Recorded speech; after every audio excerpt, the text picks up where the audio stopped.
थकल पोरे पोरे राजाऊ काहेला लगावला तू झूठ राजाऊ। देहिया थकल पोरे पोरे राजाऊ काहेला लगावला तू झूठ राजाऊ। रात नासा में रहला तू पलंगिया हिलवला है राजाऊ। धाके दूनो कलैया हमर कमरिया दुखवला ये राजाऊ। धाके दूनो कलैया कोठा ललैया चुसला ये राजाऊ।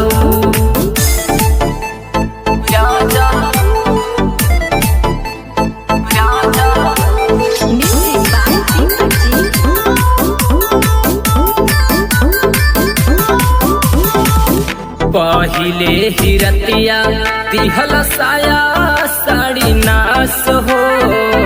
कहिया से रहला बोला राजा उपवास हो। सब नाश कर देला हे जी। पहिले हिरतिया दिहल साया साड़ी नास हो। कहिया से रहला बोला राजा उपवास हो। बत्ती बुता के पीछे से आके घूंघटा उठवला ये राजाऊ।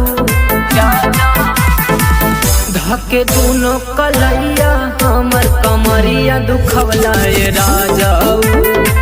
धके दूनो कलैया होठा ललैया चुसला ये राजाऊ।